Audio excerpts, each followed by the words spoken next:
All right, it's broadcasting. Okay, welcome everybody. Welcome to the Hudson 7, our hybrid meeting.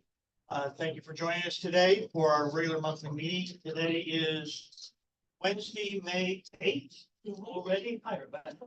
I don't know where time flies. And my name is Gary Bassett. I'm the mayor for the village of Rhinebeck and also the chair for the Hudson 7.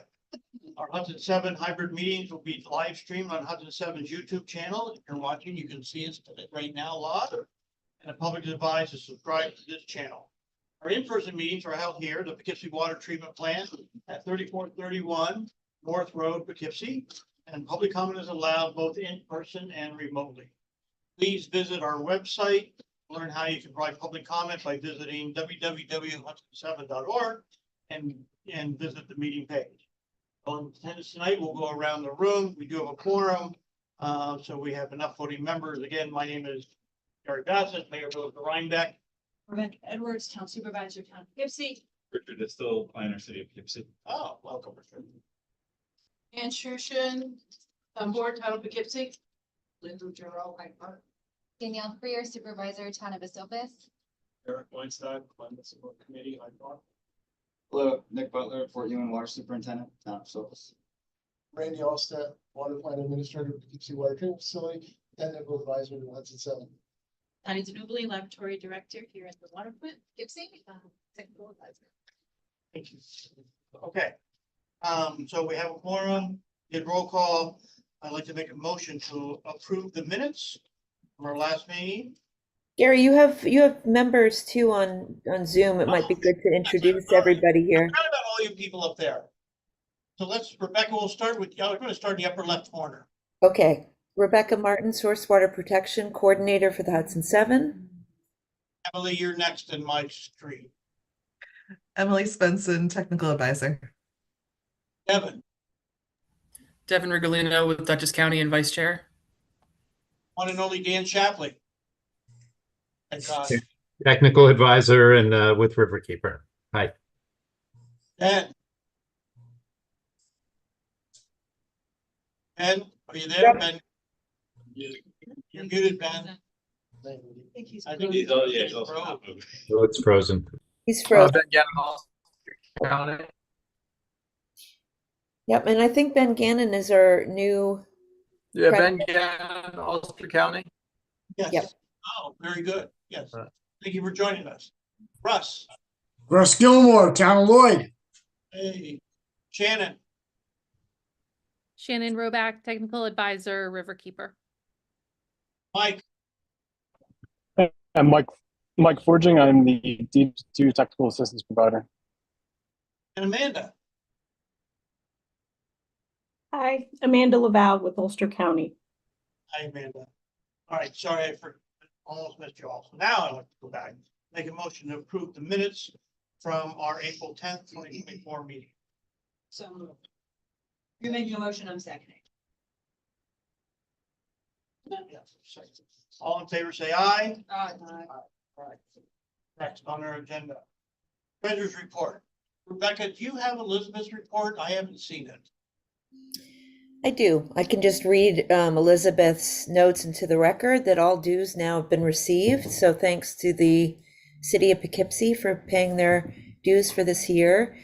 The expenses are the coordinator was paid $62.50 through April the 30th, and the balance as of May the 3rd is $56,503.05, which excludes any bank interest, April bank interest credits. And that's it. All right, we'll keep you going. Let's go for your report, Rebecca. Okay, so I've linked my report publicly, but also put it in your source materials. And just to save time, I hope that you've had a chance to review it rather than my reading it, although I'm happy to do that. I just want to keep moving. But if anybody has any questions for me, I am here to take them. Otherwise, we can move forward. Any questions for Rebecca? Very good, thank you. Rebecca, keep going. Communications? Yes, so we have one from the Hudson River Watershed Alliance. They sent a whole host of updates, but one that's significant for today is that they have a Wavemaker Awards benefit, their annual benefit, not concert, but their awards benefit. On June, I believe it's I don't have the date, the 5th at the Falcon, which is in Marlborough, New York. And there's a link to that if any of the Hudson 7 members would like to attend. And that's all for communications. And there's no public comment tonight, Gary. For just says in June. Doesn't have to take. So Rebecca, the question was on, is there a date for this benefit in June? June the 5th. And sorry, it's not in the agenda. I see that, but there is a link, for more information. And Emily is the president of the board. Emily, I don't know if there's more to say about that. No. Thank you. We did honor Paul Melrose, I think 2 years ago, and we've got some great awardees this year, and would love to have anyone attend that can. HudsonWatershed.org. Thanks, Emily. Emily and Rebecca. Any public comments? No public comment. Looking for this here as well. Okay, old business. Hudson 501c3, we have not met since the last meeting. We are still organizing and trying to get a meeting set up to go over the line items, the items that we had categorized. So an update to follow when we do that. So no new news there. Well, we will meet in June. We tried to set a date, but it didn't work for everyone. So we're following up on 2 items. One is to learn from our lawyer what a 501c3 only would mean for the Hudson 7. We're looking at, as we discussed last time, 5 different potential options to discuss. And so we're just digging into one of those a little more to have a discussion. And the other is a list, even though it might be short, of potential fiscal sponsor options for the Hudson 7. Again, that's one of the options, and we're just digging into that and filling that out a little more so that the members of the council who are working on the 501c3 or organizational structure process can get into a more robust discussion about those options. So hopefully in June. Becca or Emily, do you want to talk about the watershed roundtable? Well, so before Emily jumps in, so Devin and I were both in attendance on Monday. As was Lynn and me, yeah. Great. I'm sorry, I didn't see you, Lynn, but that's not sorry, Lynn. And I wonder if any of you wish to give an update. I did get the recordings, which I can share, and they're relevant for the council members, especially who are working on the organizational process. So I'll leave that up to Lynn, Devin, or Emily, because I had to leave a little early. Yeah, the Watershed Alliance has funding this year to support capacity building of watershed groups. And some of that involves organizational structure, and hopefully will be helpful to, well, both what we've already done, I think, can be helpful to other watershed groups, and what the Watershed Alliance can provide may also be helpful back to us. So it's good timing. Anybody else? Devin, do you want to comment? Lynn, you want to comment? I think Emily's point, I would echo that actually. I've been involved with a couple other watershed groups, and I agree that I think that some of the lessons learned from this group would be really helpful to share back, because we have access to legal consultation that most other, small volunteer watershed groups don't have. I think we've learned a lot from our consultant, and I think it would be worthwhile once we get to to the end of this process and decide what we are going to be, to maybe write up lessons learned and share that back with others.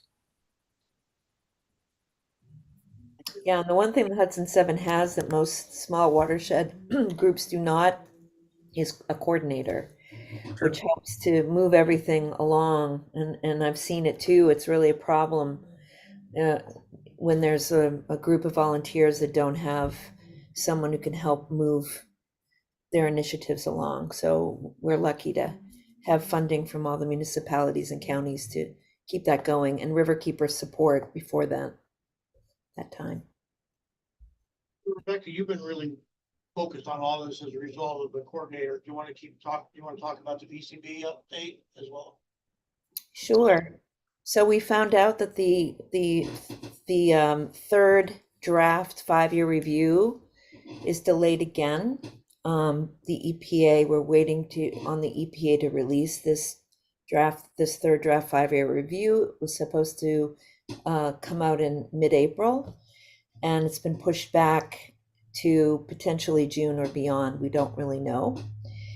And I did list and share the congressional letter just so that you can all see it, which was submitted actually on the day that the 5-year review was meant to be released, the 16th of April, even though there's no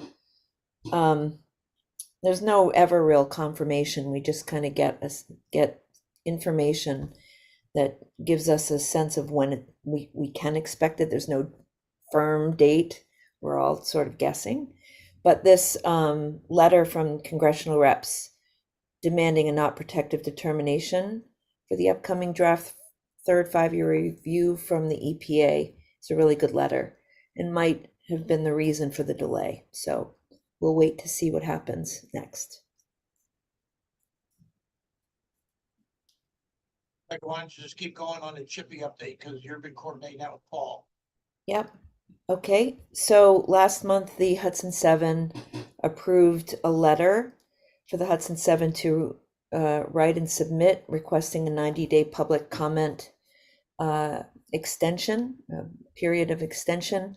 And within a few days, TDI opposed that extension, not only for the Hudson 7, but for Riverkeeper and Scenic Hudson, who initiated the extension request.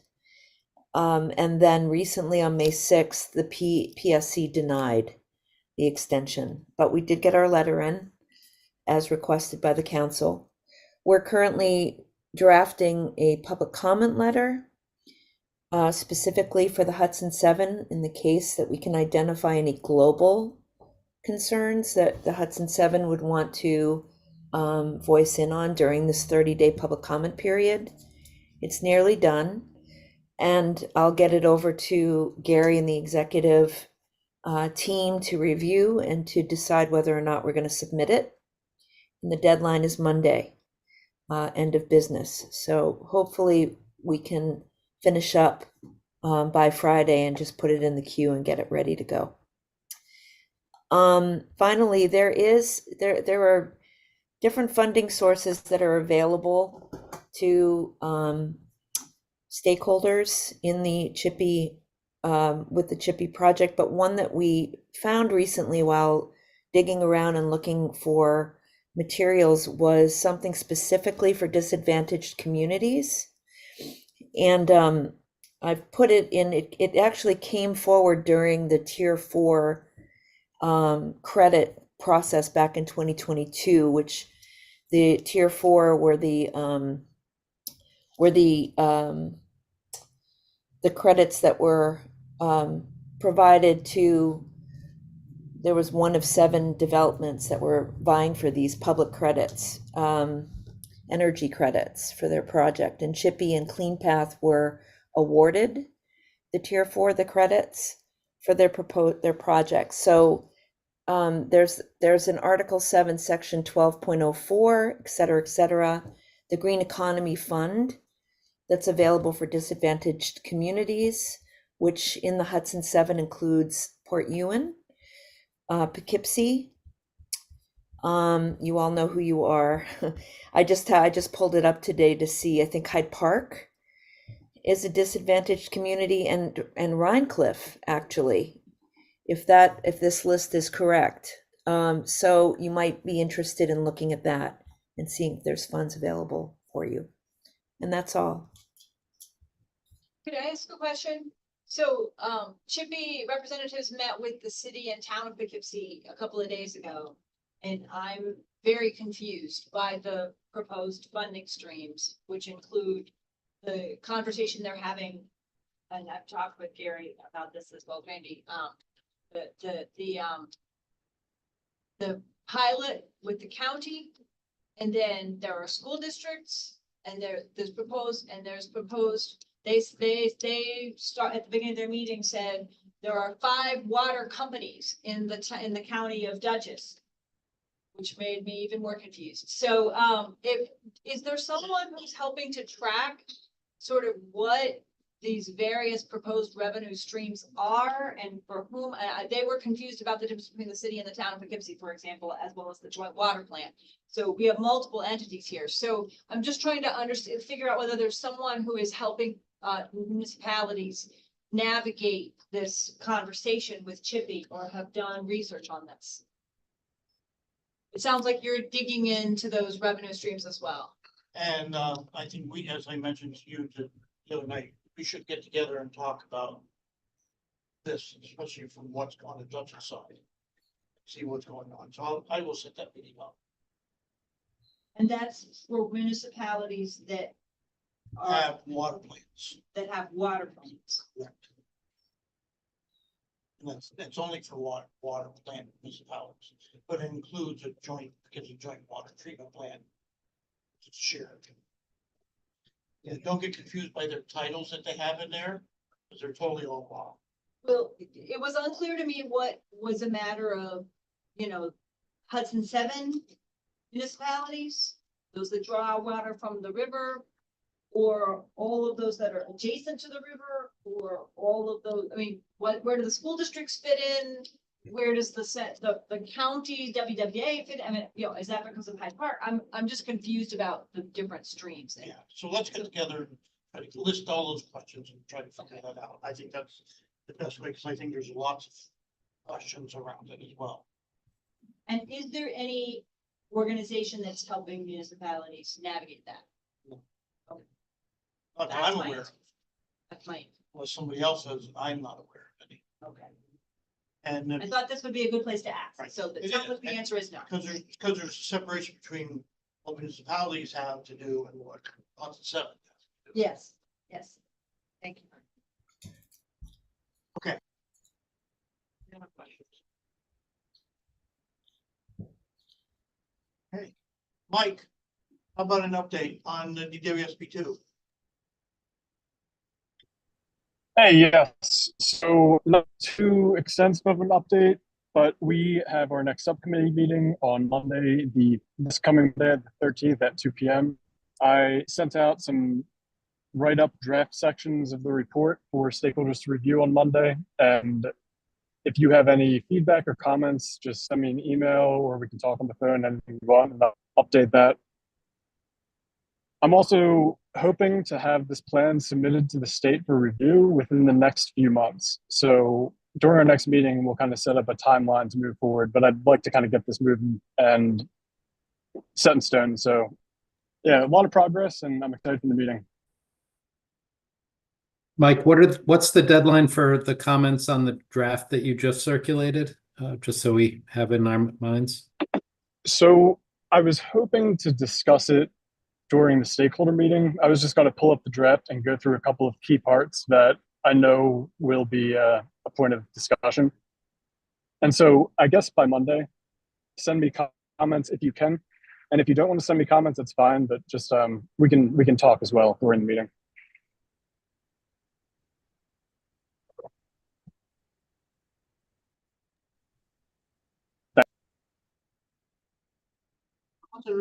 Hudson River Estuary draft. Is that me? That's you, Emily. Okay. So, okay, the Hudson River Estuary Program, I think I mentioned this briefly last month, but the Hudson River Estuary Program, which is a program of New York State, they periodically create a new action agenda, which sort of is their strategic plan essentially for what they're intending to do over the next several years. And it also guides where their funding will be spent. So they're in the process of developing the next action agenda. And I sit on that board for the Hudson 7. And we were asked to give feedback at this early stage before they create the draft that will go out for official public comment. So I wanted to see if we could take advantage of this short window to get some comments in. And so when I looked over the action agenda draft, the section that's most applicable to us is the section on clean water. There's obviously a lot of different areas that the estuary program is concerned about, including, habitats and tributaries, et cetera. But the clean water section is most applicable to us. And looking at that, I have a suggestion that what the Hudson 7 may want to ask for two things. One I thought up and one Dan thought up. So I'll just throw them out there and see if there's general agreement. What I'm hoping is if there's general agreement that you could authorize that I write up a comment letter that's the final version of which is approved by Gary or the executive committee or however you want to phrase it, so that we can get this in before the May 27th deadline. So the suggestions are, one is that the clean water section of the action agenda, they've done some great things in recent years, adding in drinking water as an important reason why we need to have clean water. And this year they did add in doing the salt study, the salt front study, and learning more about that. But what I noticed is that it's really focused on sort of everyday sources of pollution, like runoff and like sewage overflows, things like that we already know about. But what the Hudson 7 has learned is that there are things that are coming up all the time that we can't predict now for the next 5 years that present risks to the water quality. Things like Chippy and the Central Hudson cleanup and the discharges from the Esopus, the Shokan Reservoir.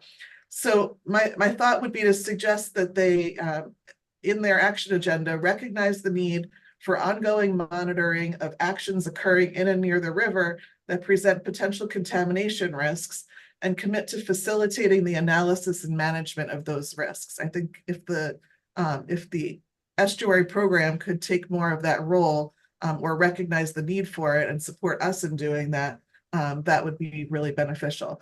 And the other thing that Dan suggested we add, which I also agree with, is ask them to put specifically in the action agenda to support the implementation of the Hudson 7's DWSP2 plan, because that plan is going to result in recommendations. And if the action agenda supports that, it would be more likely that we would get funding for that.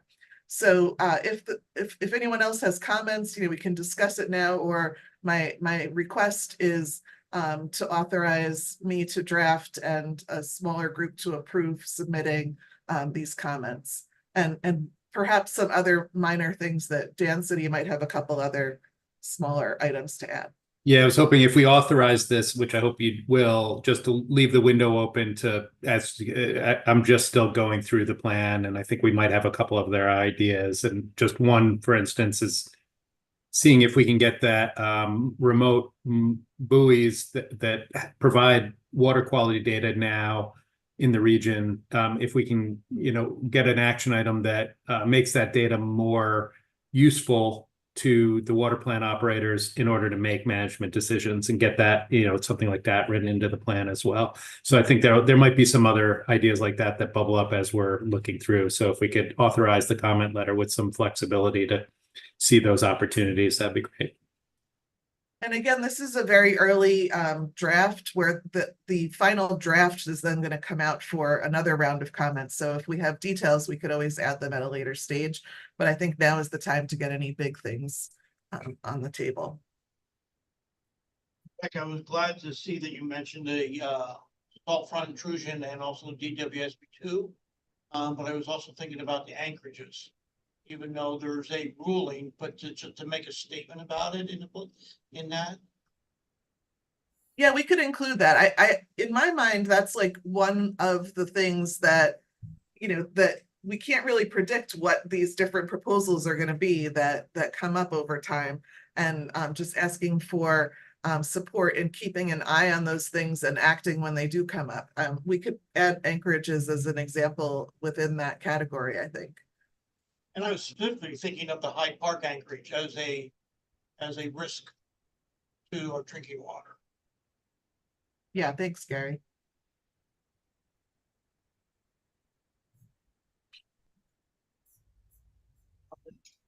So this letter needs to be drafted and submitted by May 27th, is that right? That's For- correct.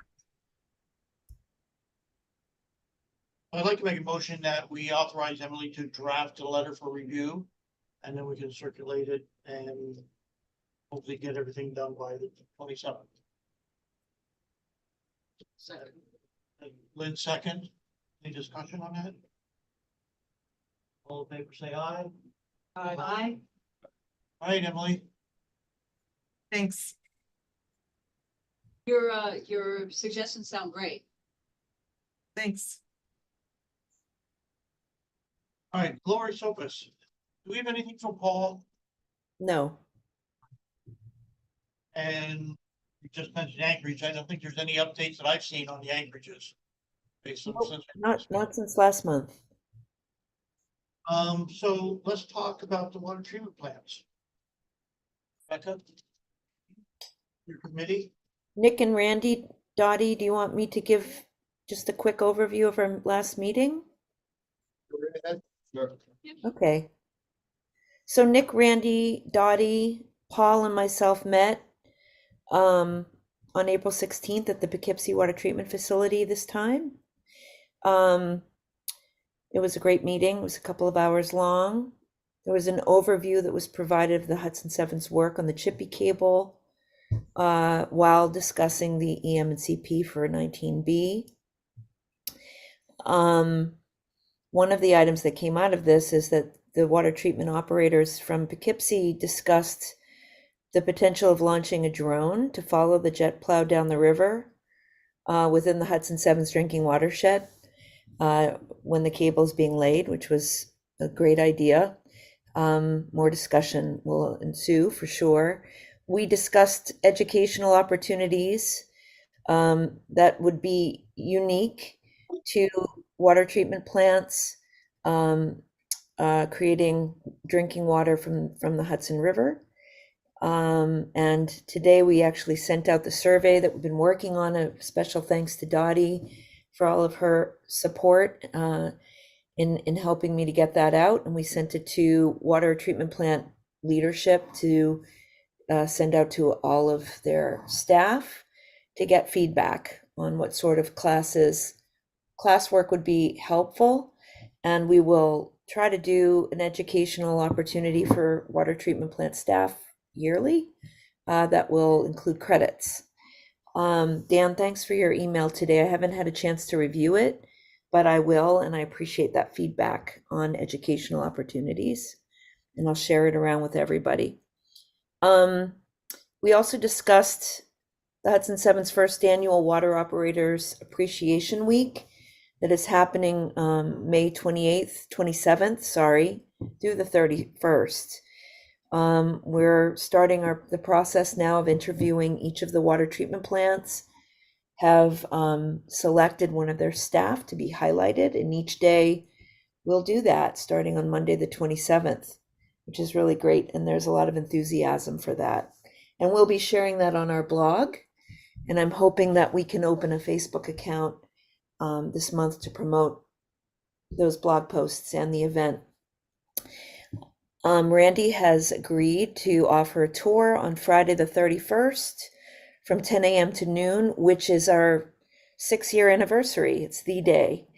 And I have a press release that I've sent out hoping for quotes from all municipal leaders Hopefully by tomorrow, I'd like to send the press release out to start to promote our event, and especially with the counties and any other youth programs. We want to drive youth to these kinds of events, and we're going to do our best to do that this year, but we'll build that enthusiasm and interest in the water treatment plants within the Hudson 7 for sure as we proceed. But this is great to get this off the ground. And I'm really looking forward to it. And so I did send the press release. I'm just going to say it again. Thank you, Rebecca, Supervisor Edwards, for submitting your quote. Gary's quote is there. I'd love to highlight each of the municipalities in the Hudson 7, but I need your quote by tomorrow at noon. And if you have any questions, reach out to me. I'll help you in any way that I can to make that happen. It's a very short press release, very simple, straightforward. And we'll send it out no matter what, with what we've got. So, and Devin, if everybody does, the counties, I'm sure it's a little more complicated in such a short time period, but hopefully, if everybody is signing on and the counties are able to join in, that would be great. But there'll be others. So, and I think that's it. I don't know if anybody has questions. Anything to add? Do you have a drum? Yeah. Cool. Ah. Cool. All this stuff going on in the river, they're really cheap now. They're not that expensive. I know. And we have a guy that has his own, but we were using his, and I said, no, we can't. So we got our own. But he watches it, he know what it's watching. There's every once in a while, there's a boat out there, so we can go and swim. That's legal to do? Yeah, it's legal, because there's only certain areas you can't go out. No, I mean to fly over something. You can, yeah, but it's got pretty high, you can get pictures. Okay. It's not like. I think it's, yeah. Is it like 400 feet or something? What? You have to throw it up. I know that. I had some really good pictures. Yeah. It was, the guys on the boat did see it, is that your drone? Yeah. So, yeah, but it was I knew we had a draw. I didn't know where it came from. Yeah, yeah. Especially with Central Hudson out there, they start doing stuff, I want to know. Right. See it? Oh, I'm about one. Yeah, after we talked, he was ready. Yeah. I was stoked when they brought that idea up. So we'll end up grabbing one. I have two of my guys have drones, and they've had them at the plant. One will go through, which I just find absolutely fascinating. But I wouldn't force them up to see the damage drone. So yeah, when Randy just got talking about that. Yeah, absolutely. I'm thinking. He got great drone footage during the sampling and sediment, the sampling process in September of 2022, and great pictures from their drone. And that was Budget wise, or how much you? So I'm looking at anywhere between $200 right up to the sky's the limit. I mean, they're super cheap, but I mean, probably the better quality you can get. About 2,000. Less than 5. Yeah. Something under a grand for sure. Under, well, he said. I said around 5,000. Oh, yeah, so. So, but yeah, anywhere from 1,000 to 5,000.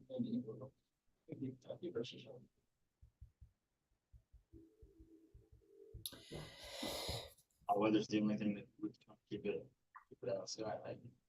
Yeah, I guess. But yeah.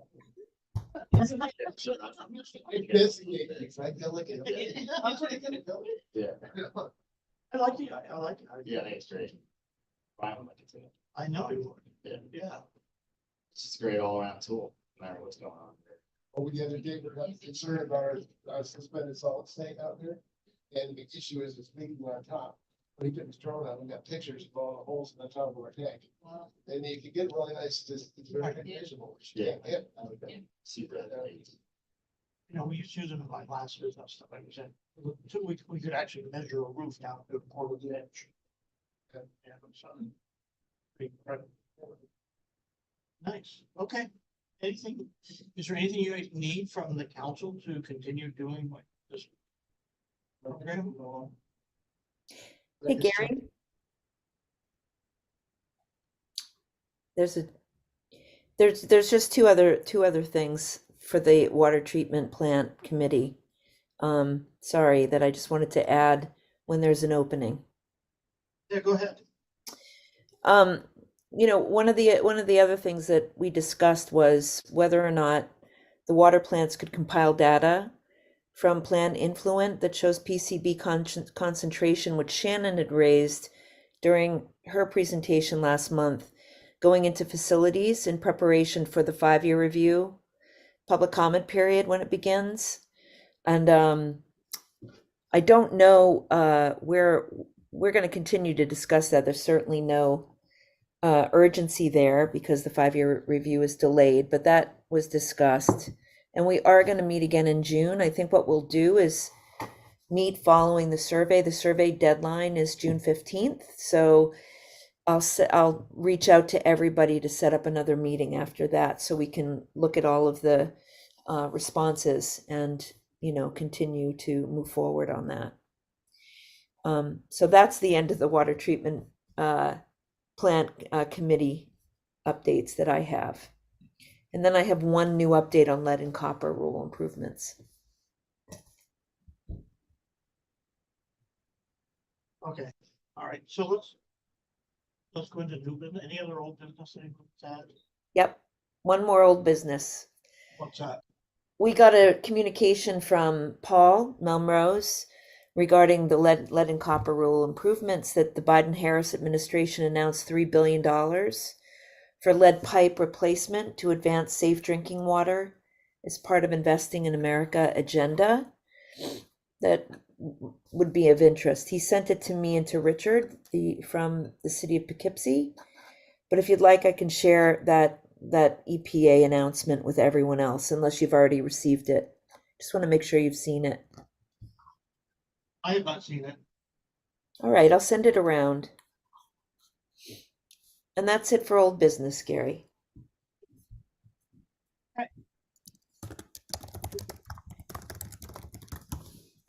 Time to do some research on the social media policy. She mentioned it earlier that there's an opportunity here to use this to help further our communications and also, advertising a little bit about what we do, plants and highlighting people and doing all that kind of stuff. I thought it was a great idea.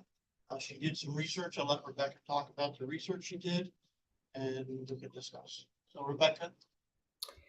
So the Hudson 7 wants to create just a Facebook account for starters to be able to start posting using the annual water treatment plant appreciation event as a starter, as an entry to a social media platform. And I did some research to look at different municipal social media policies that exist throughout the US. Really found a lot of good examples actually in California. And I created, it's 3 pages long, a draft social media policy that we should have since we're a public entity before we open any social media accounts. So I have the draft here. I've shared it with you all. I don't know if you've had a chance to look at it, if you have any comments. I'm hoping that that this will allow us to make a motion to open a Facebook account, which I would be caring for, as I am with our website and our blog posts, etc. And there's guidance on how to do that in the social media policy. Simple, and it's just for Facebook. If we decide someday we want to add other platforms like Twitter or X or Instagram, then we would add to this policy to include those things. So it's just a first step. Rick, I'm sorry, I haven't had a chance to look at it yet. What is the recommendation that you see out there and are thinking about for comments? Allowing comments on the page, curating those comments?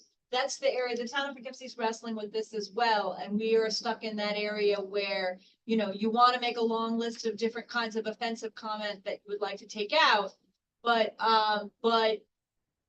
there are some really tricky issues there. So we were discussing today that a lot of public entities just don't allow comments. They use it for making public announcements, but they don't allow posts. So Yeah, I'm of the opinion that we should use social media uh, as a common space for the public. And I believe that comments should be allowed, and I think that there should be very clear guidelines that should be right on the Facebook account, which is right here. So, I mean, we could review this now if you want, or you can read it, but this is what I've found looks reasonable and manageable. At least Rebecca, I think that you, I'm sorry, I didn't mean to cut you off. I think you had reached out to me and I'm sorry I missed it, but I'd be happy to talk with you about some of the research that we found. I mean, the problem that you get into is where, we're essentially the government, and if the government is opening a space for speech and then, allowing and deleting different comments, that's where it gets tricky as far as First Amendment rights. So I'd be happy to share what we've learned if it's helpful. Well, it would be, yes. And I would really appreciate it if you could take a look at it. I don't know. I mean, for me, it seems pretty straightforward. The kinds of comments that are allowed, that are not allowed. But this is something for the council to review. So, if we're not ready to begin, that's fine. You want to make sure that you're comfortable with the language that's here. So maybe next steps. And Rebecca, I why don't I share this with you for the sake of time so that you can, actually it's in the source materials, so you can see what we came up with, but having Emily look at it would be really great. yeah, if Emily could weigh in, it would be great, because I know we're also talking about the town of Poughkeepsie at the same time, but there, it is a difficult area. Anything that's posted on a page is also foilable. So Yeah. if you're deleting content, and then you have to make sure that it's accessible later. Yeah. And there's ADA compliance and various things. So it's just a little bit, we're trying to figure out how to do this right as well. And there's a couple different strategies or approaches. Maybe Emily could weigh in. Great. Yeah, that's what I came across too. And the foilable aspect, but take a look at the language, or maybe pause and Emily can talk with me, and then I can, make any changes and redistribute this. We can discuss it again next month. I mean, I don't know what else to say. I think definitely don't want to rush your policies. So I don't know if you have any other thoughts or ideas. I would love to be able to promote this event, but I think we can do certainly some of that through the media and make sure we get an article or two to promote, especially the tour of the Poughkeepsie Water Treatment Facility. And you can certainly use all the municipalities' social media to promote it as well, Yep. Right. Oh, that's great. That's a great idea. Yeah, so I can share the posts and you can highlight them. What a wonderful way to do that this month. Let's do that. We And set up then a Facebook get our account as well, policy right. and we wrestled with those same questions. We came out to decide that we will never respond to any comments, and that we post it, that we don't respond to it, but we allow comments to be posted. And that's what we're doing in Esopus too. We use the page to proactively post information that residents need to know. But we do not engage in back and forth conversation. But you do allow comments. Yeah. Yep. But we don't, and we do not delete. You never delete. Correct. But you have a policy that says that you have certain kinds of content that you would take down, Yes, yeah, obviously. but in reality, you might not, because if you take someone, I mean, there's the rub, right? If you can have a policy saying we will take something down that's offensive. And that's probably a wise thing to do, is to have that policy. But then when you start deciding what content you take down, I mean, there are towns that have gotten into, New York Association of Towns recommends not allowing comments, simply using it as a posting area. I wrestle with that too, because you want it to be a space. But if you're not gonna ever respond, then it isn't really a back and forth space anyway.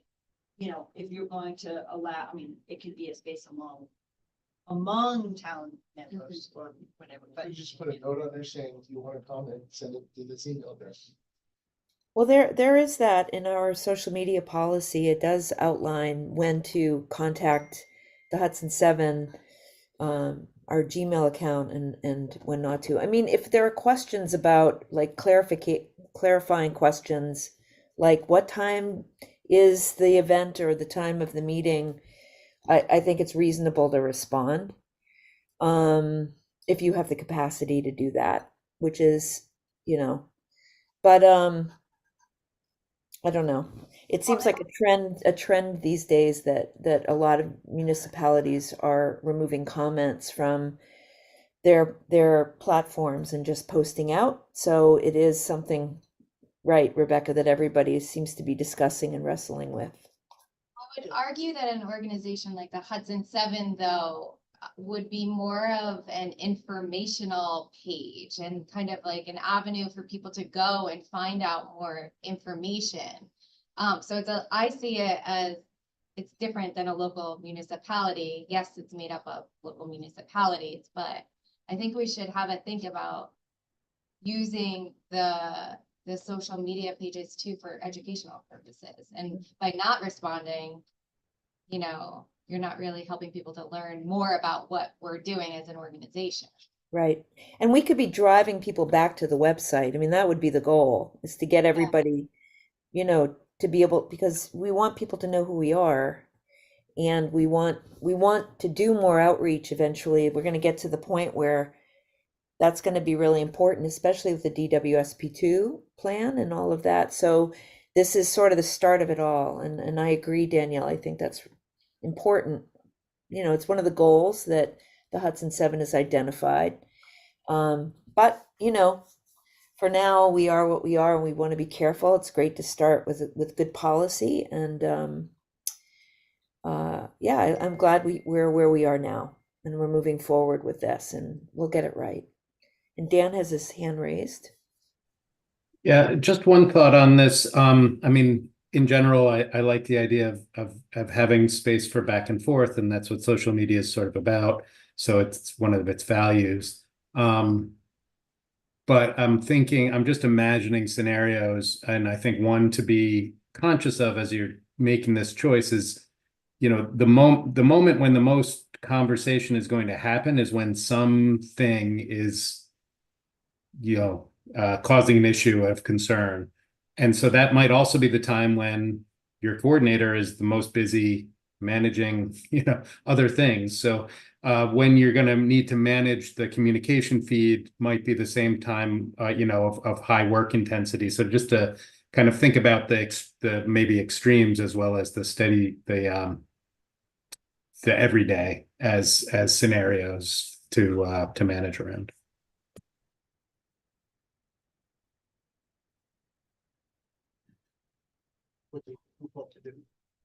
All right, so maybe we should just table this, and I'll circle back around with Emily, and I will be knocking on all the municipalities' doors with these blog posts, and I'm going to be sending out this press release tomorrow afternoon, and I'll try to drum up some press for our 6th anniversary, and I'll use the other means to get the word out for this event, which I think is really exciting, and it's what we should be doing anyway. Every time I'll be knocking on doors for all things with municipalities to use their social media sites, including maybe announcing our meetings in the future, sharing our agendas, driving people to our website so that more people know that we're here. So I'll definitely start doing that. It's a great idea.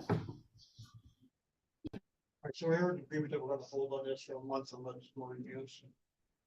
Twice. Okay. All right, Rebecca, we're going to, as suggested, we'll table this to get next month. Okay. And that's it for items, but Dan said that he actually did have one update on Lower Sopus Creek.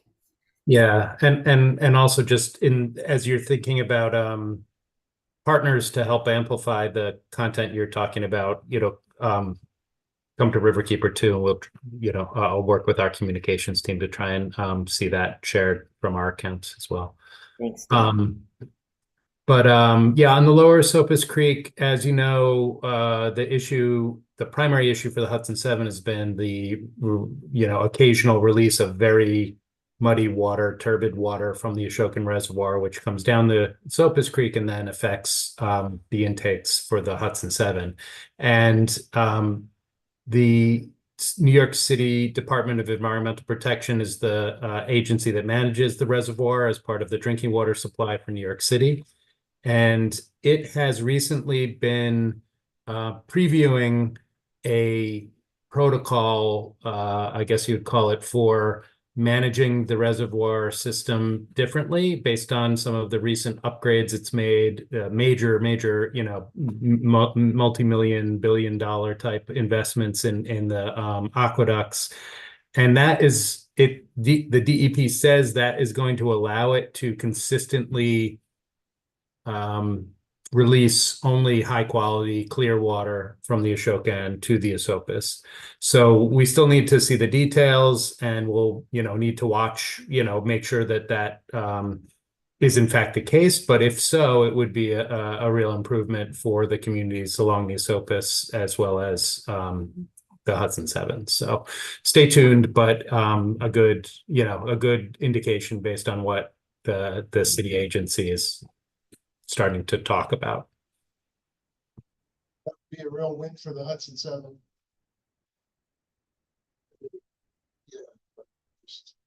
But along those lines, the same other thing was, just to remind everybody, this is the year they're going to shut down the Delaware Aqueduct to do that repair.